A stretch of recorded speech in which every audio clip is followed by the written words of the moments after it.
O'r copaon i'r nentydd, o'r coedwigoedd i'r llynoedd, mae Eryri'n llawn antur i rai sy'n mwynhau gwefr yr awyr agored.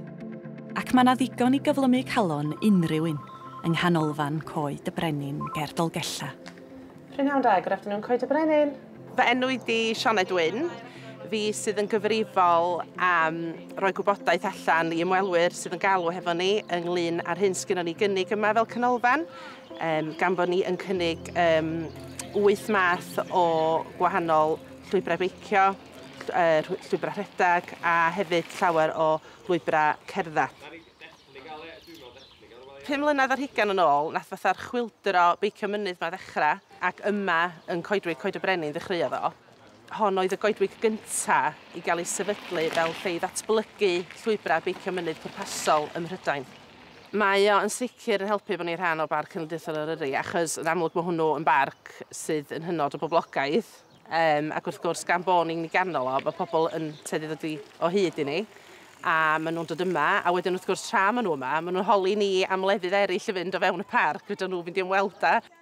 Mae yna tua 180 o filoedd o ymwelwyr yn dod i'r ganolfan bob blwyddyn, ac yn ei plith mae Clwb Beicio Dreigiau Coed y Brenin.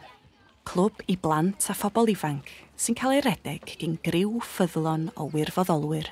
Sarah Hatto dwi i, dwi'n rhedeg y clwb yma Dreigiau Coed y Brenin Dragons. Da ni'n tyfu a hyn o bryd, mae'n bron i 200 o aelodau. Da ni'n dechrau efo plant 3 oed, ond da ni isio ail dechrau sesiynau ar gyfer young adults hefyd. Ond mae clybiau fel hyn angen cefnogaeth.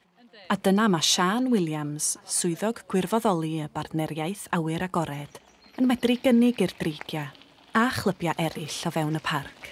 Pan mae clybiau yn ymuno efo ni, maen nhw yn gallu cael cymorth o ran helpu i sefydlu pethau fyny a cymorth ariannol i'r gwirfoddolwyr fedru hyfforddi.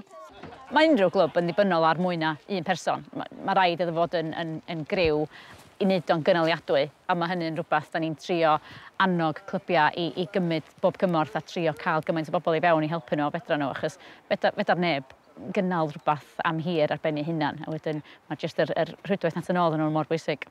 Mae faint da chi wedi tyfu'n anhygoel, mae'n gymaint o bobl o gwmpas, mae'n briliant, ynddi? Mae wedi bod yn brysur ers amser, ond ar ôl amser clo, mae wedi cynhyddu lot. Mae yna list aros hefyd, mae yna list o blant sydd eisiau dod a eisiau cynhyddu'r clwb i gallu gael fwy o coaches a pethau i gallu mynd â mwy o blant allan. Da iawn. Mae gen i efeilliad 8 oed, a wedyn oedd gen nhw cyflwr o'r enw myoclonic dystonia. Mae wedi bod yn effeithio ar eu coesau nhw. A wedyn nes i ath y specialist dweud bod angen ffeindio fatha gweithgareddau oedd yn mynd i gwella core strength nhw. A dda'r hi awgrymu beicio. 3 mis, dwi'n meddwl oedden nhw yn yr dreigiau bach.